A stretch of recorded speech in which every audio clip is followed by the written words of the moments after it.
Fans or folks, today I get home and of course I, try to keep up with what's going on while I'm on the bus when it comes to wrestling on Twitter. And we find out that Brock Lesnar and Omos has been booked.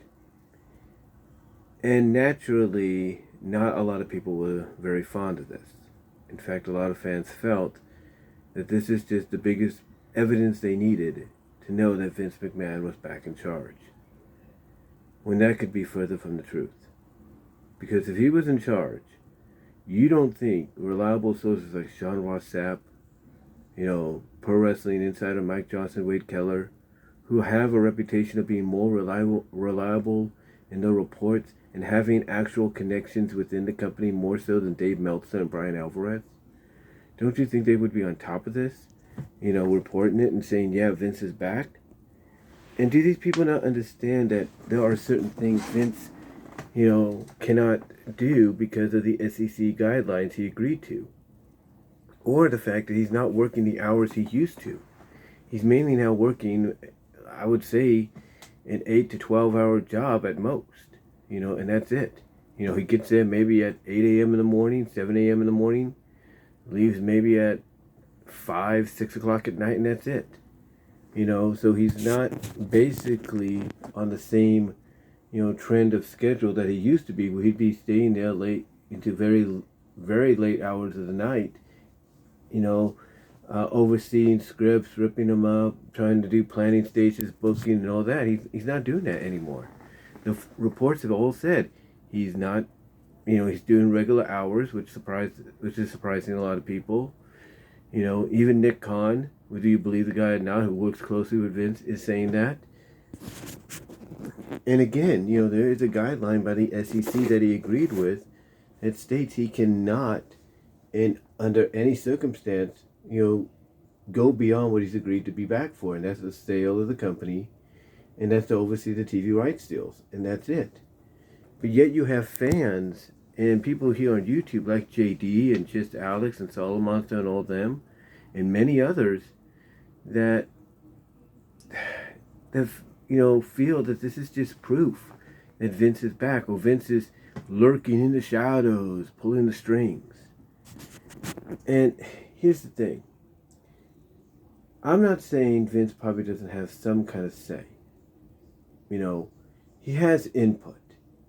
But we all know Triple H is a smart man. Look, it doesn't matter who you are.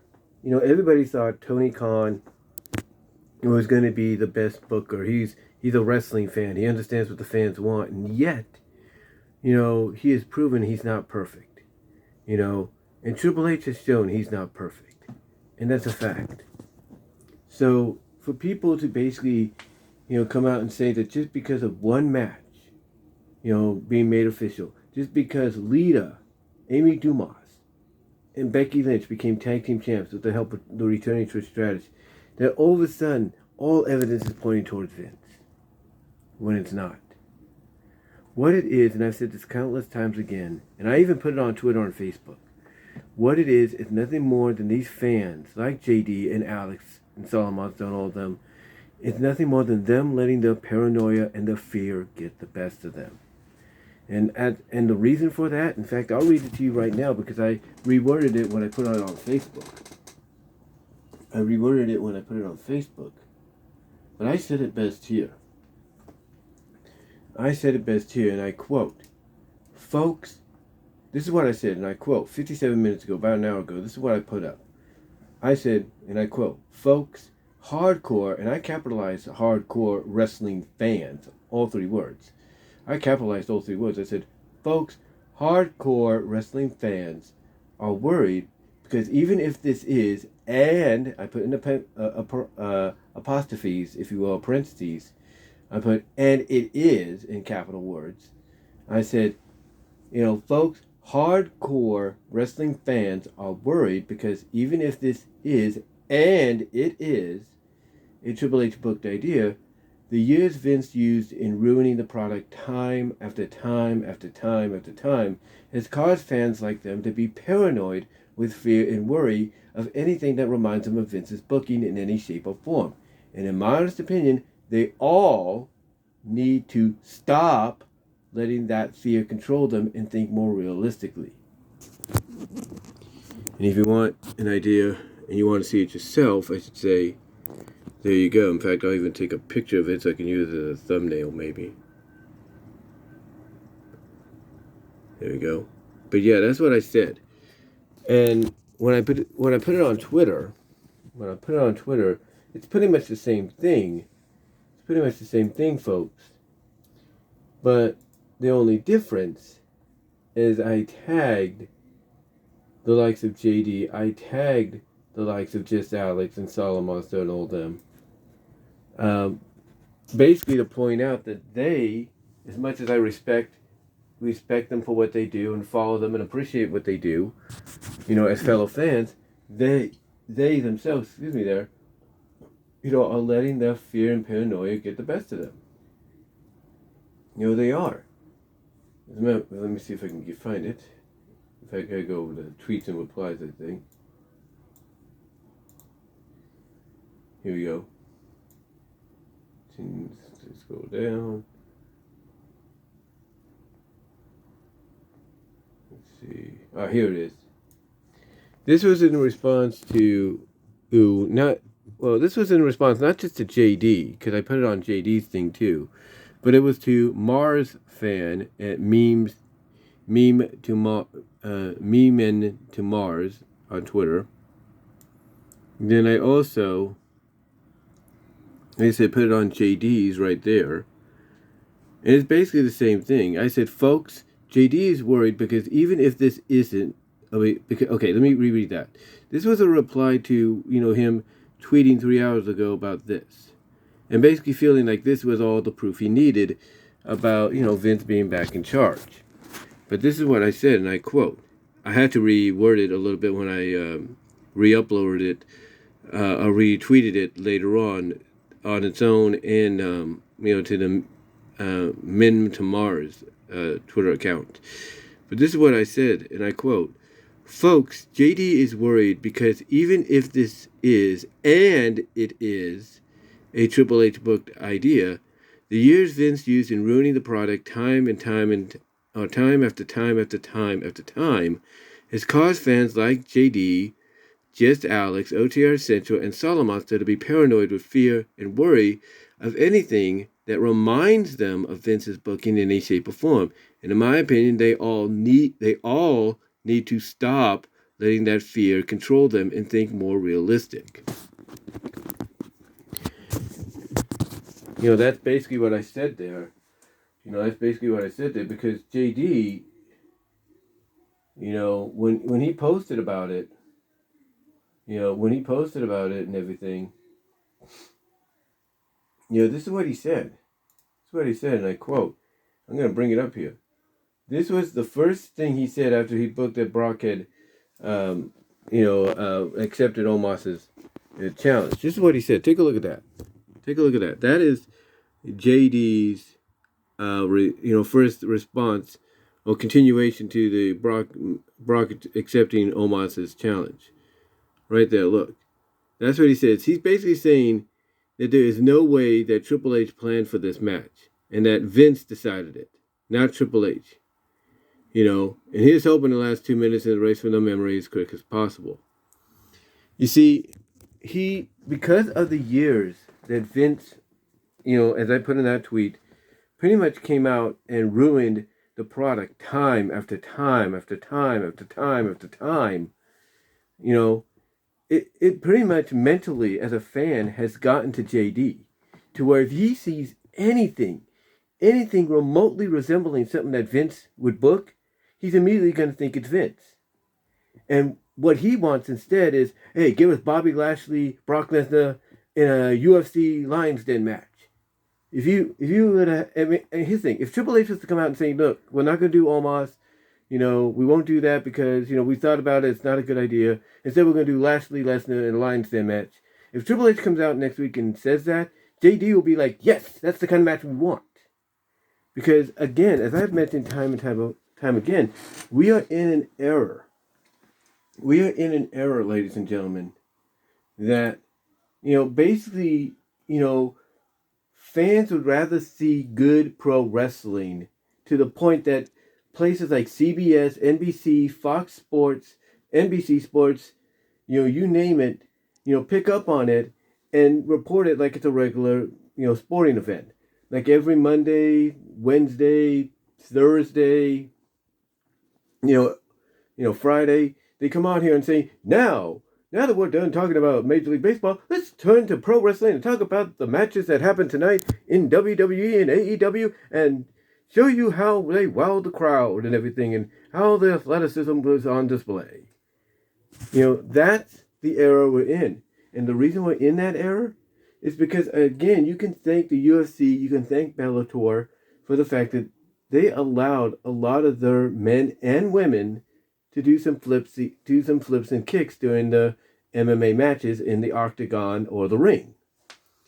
And as soon as pro wrestling, companies like Ring of Honor, TNA and all of them start to, adopt that same philosophy and that same, athleticism mindset, the moment they started to adopt that, fans became obsessed with it and became adjusted to it. They became accustomed to it, to the point that they're like, that's pro wrestling. That's what we want from now on, nothing else. And when they see something like Omos, on the television, they're like, no, that's not a pro wrestler. That's a sports entertainer. That's an attraction. That's a sideshow freak. We want wrestling. We want legit pro wrestling that gets reported on the news. And it's all because of, again, the UFC and the UFC and Bellator, basically allowing the men and women to do that kind of stuff. The flips and the kicks and everything. So to me, when you look at that, you look back on when that happened and how pro wrestling, like I said, adapted it, essentially into their environment, and how wrestling fans became accustomed to that. They don't expect anything else than what they see sometimes in places like AEW, in places like MLW, places like GCW, Impact, New Japan, AAA, Rev Pro. They expect what they see there to always be on WWE and nothing else. They don't want to see this Omos stuff. And yet they forget that at one point, Triple H hired Lars Sullivan and tried to push Lars Sullivan in NXT, to a point that he had him challenge Malachi Black, formerly Aleister Black, for the NXT title. And from what I remember, I don't think many people were against Lars Sullivan in NXT. It wasn't until he went to the main roster that they changed their mind, because Vince got a hold of him. But in NXT, they didn't have nothing against him. And he wasn't that much of an athlete. Wasn't that athletic, I should say. So, all right.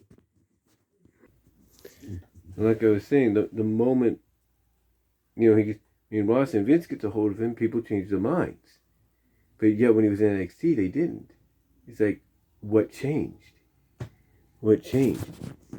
I'll tell you what changed. Vince booked him to be like a Vince monster, not a Triple H booked monster.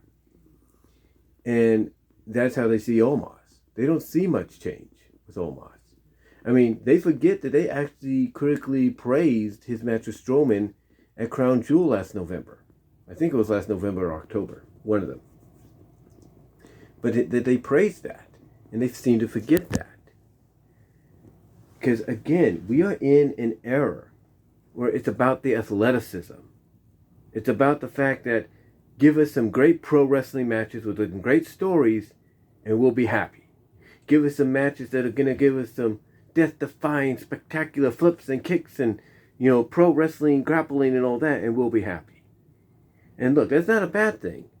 But sometimes people have to understand that wrestling is more than that. I mean, do they not forget that they got on Tony Khan for signing Satnam Singh, and he's not an athlete? Now, yeah, Singh has not been in the ring that much since he's been signed, but he still gets in the ring. He still competes. But we don't hear people trashing Tony about that as much. But give it time, and inevitably, when Sting gets in that ring and competes more often, people will.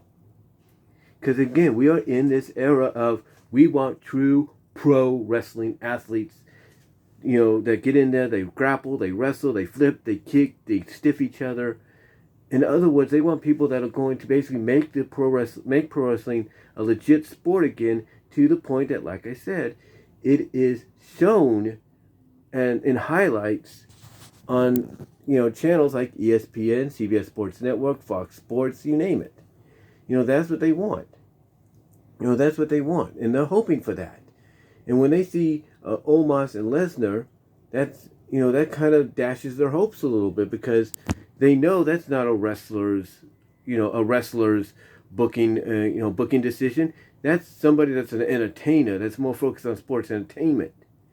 But the other thing they seem to forget too is apparently Brock has say legitimately in his contract, he has say in who he wants to work with. And maybe he wants to work with Omos, but he couldn't work with him until WrestleMania. Maybe the agreement was, hey, we get to WrestleMania, I want Omos. But people don't want to believe that. People do not want to believe that. They want to believe that Vince is the one pulling the strings, when in fact that could be further from the truth. Now, I'm not saying that Vince doesn't have some influenceable input and everything, but I don't think Vince is behind the match. As I've said before, I think what's going on here is Triple H.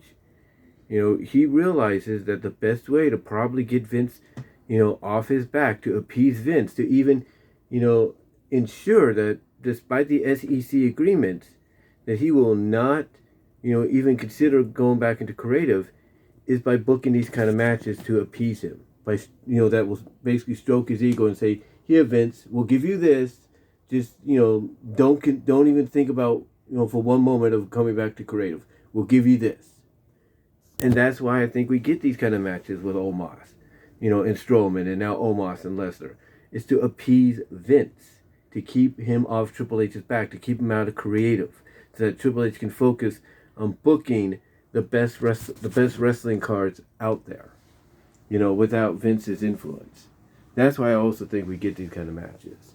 But let me know what your thoughts are, guys, because I know a lot of people are going to, come out and say otherwise. But as I said, the reason this is happening is because of years and years and years of Vince ruining the product. And anytime people like JD, Just Alex, Solomon, any of them see, something that resembles what Vince would book in the past, it causes that fear and paranoia of theirs to return and resurface and make them think that to some extent Vince is back in charge, or at least having some creative say, when that's not the case. And they're not being realistic about it. So, let me know what your thoughts are. Comment down below, live chat during the premiere, like the video. Also, you will get a audio podcast version of this at BW Rhodes' Discussions Podcast, and all your favorite audio podcast locations except for Pandora. Also, check me out at VENMO at BW Rhodes for content you can't get anywhere else, as well as check me out at patreon.com, so that's BW Rhodes, $1, $3 tier, Venmo at Brian-Woman-2, Cash App at BW Rhodes 98. Also support me at divanart.com, so that's BVW1979, and click on the Teespring store link, or picture in the upper right-hand corner, or left-hand corner, I should say, in the upper left-hand corner of the end screen here. Go to my Teespring store and find merchandise you can't find anywhere else. But guys, let me know what your thoughts are. Do you think JD has a point, or do you think, again, him, Alex, Solomon, and all the other hardcore and maybe casual wrestling fans, are letting the fear and paranoia of what Vince did years and years when he was in creative get to them? Let me know down below, and I'll talk to you all later.